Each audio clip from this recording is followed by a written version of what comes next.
ഇന്നലെ വൈകുന്നേരം തുടങ്ങിയ മഴയായിരുന്നു കേട്ടോ. ഇന്ന് രാവിലെ വരെ ഉണ്ടായിരുന്നേ. ഒരു 6 മണിയൊക്കെ ആയപ്പോൾ മാറി. ഇപ്പതാ ചെറുതായിട്ട് വെയിലൊക്കെ വന്നു തുടങ്ങിയിട്ടുണ്ടേ. മഴയൊക്കെ ഒന്ന് മാറി ചെറുതായിട്ട് വെയിൽ വന്നപ്പോൾ ദാ നല്ല കാറ്റിട്ടോ. സഹിക്കാൻ പറ്റാത്ത തണുപ്പാണേ. തലേദിവസം രാത്രിയിൽ ഇതുപോലെ മഴയൊക്കെ പെയ്തതിന് ശേഷം പിറ്റേ ദിവസം നമ്മുടെ ഈ ഒരു ലൊക്കേഷൻ കാണാൻ അടിപൊളിയാണ് കേട്ടോ. കുറെ തുമ്പികളൊക്കെ ഇങ്ങനെ പാറി കളിച്ചോണ്ട്.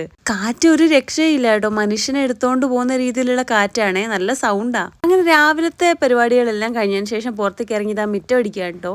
അടിച്ചിട്ടിട്ട് കാര്യമൊന്നുമില്ല. ഈ കാറ്റായതുകൊണ്ട് കരിയിലേക്ക് യഥാസ്ഥാനത്ത് തന്നെ തിരിച്ചു വരുവേ. പിന്നെ ഞങ്ങൾ അയൽവക്കക്കാർക്ക് എപ്പോഴും ഉള്ള ഒരു സ്വഭാവമാണ് തലേ ദിവസത്തെ കാലാവസ്ഥയെ കുറിച്ച് ചെറുതായിട്ടൊന്ന് സംസാരിക്കല്. അങ്ങനത്തെ കുറച്ച് സംസാരത്തിന് ശേഷം പിന്നെ ചായ കുടിച്ചോ കാപ്പിക്ക് എന്തായിരുന്നു ഇതൊക്കെ തന്നെയാണ് കേട്ടോ എന്നുള്ള വർത്താനങ്ങള്.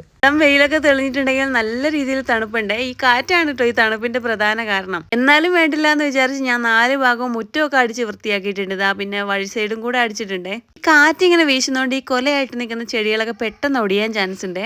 അതെ, ഈ ഒരു ചെടിയുടെ കാലാവധിയും കഴിഞ്ഞിട്ടുണ്ട് കേട്ടോ. പക്ഷെ അമ്മ മാറ്റി നട്ടിട്ടുണ്ടേ വേറെ. അങ്ങനെ മാറ്റി നട്ട ആ തൈ നന്നായിട്ട് പിടിച്ചിട്ടുണ്ട് കേട്ടോ. പൂവൊക്കെ ഇട്ടിട്ടുണ്ട്.